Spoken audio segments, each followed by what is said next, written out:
বাচ্চারা যখন অসুস্থ থাকে তখন কিন্তু একদমই কিছু খেতে চায় না, তবে এই অসুস্থতার সময়টাই কিন্তু আমাদেরকে বেশি খেয়াল রাখতে হবে, বেশি পুষ্টিকর খাবার বাচ্চাদেরকে খাওয়াতে হবে। যেহেতু এই টাইমটায় বাচ্চা অসুস্থ থাকে, একটা একটা করে খাবার কিন্তু কখনোই ওকে খাওয়ানো পসিবল না। এজন্য আমি চেষ্টা করি আমার বাচ্চা যখন অসুস্থ থাকে তখন ওকে এইভাবে প্যানকেক তৈরি করে দিতে, কারণ এই প্যানকেকটা ও অনেক বেশি পছন্দ করে। যদি অল্প পরিমাণেও এই প্যানকেকটা ও খায় তারপরেও পর্যাপ্ত পরিমাণে পুষ্টি পেয়ে যাবে।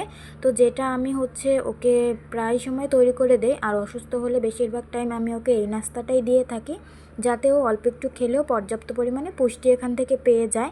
তো এখানে প্যানকেকটা আমি যেভাবে বানাচ্ছিলাম, এখানে কিন্তু ফার্স্টে আমি একটা কলা ম্যাশ করে নিয়েছি, তার মধ্যে একটা ডিম দিয়ে দিলাম, আর দিয়ে দিলাম 2 চামচ পরিমাণ ফর্মুলা দুধ আর 1 চামচ পরিমাণ আটা। এগুলো দিয়ে আমি ভালোভাবে একটু মিক্স করে নিব।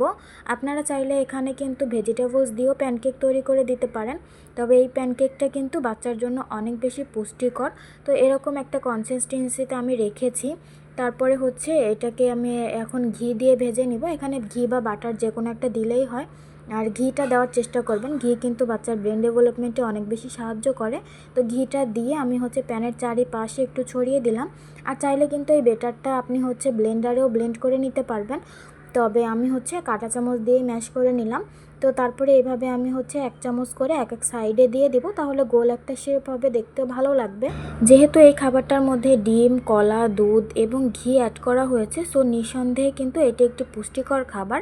বাচ্চা যখন অসুস্থ থাকে তখন কিন্তু একদমই কিছু খেতে চায় না, তবে এইভাবে প্যানকেক তৈরি করে আপনি যদি অল্প একটুখানিও তাকে খাওয়াতে পারেন তাহলে কিন্তু মাশাআল্লাহ অনেক বেশি পুষ্টি এখান থেকে পেয়ে যাবে। যেহেতু 4-5টা পুষ্টিকর খাবার দিয়ে এই নাস্তাটা তৈরি করা হচ্ছে, সো অল্প খেলেও কিন্তু ওইটাই এনাফ। তো যাই হোক, এদিকে কিন্তু আমি ভালোভাবে একটুখানি ঢেকে দিলাম। ঢেকে দিয়ে বেশ কিছুক্ষণ পরে একটু উল্টে পাল্টে ভেজে নিলেই কিন্তু খুব মজাদার এবং পুষ্টিকর একটা নাস্তা তৈরি হয়ে যাবে। আর বেশিরভাগ বাচ্চারাই এই খাবারটা অনেক বেশি পছন্দ করে। আমার মেয়েও মাশাআল্লাহ অনেক বেশি মজা করে খায়। এজন্য আমি চেষ্টা করি ওকে সপ্তাহে 2 থেকে 3 দিন এই নাস্তাটা দেওয়ার। আর অসুস্থ হলে তো আমি ওকে এই নাস্তাটাই দেই, কারণ এই খাবারটা ছাড়া আমি ওকে কোনো কিছুই খাওয়াতে পারি না। অসুস্থ হলে দেখা যায় আমরা বড় মানুষই কিন্তু তেমন কিছু খেতে পারি না, বাচ্চারাও ঠিক তেমন। বাচ্চারা তো একদমই কিছু খায় না।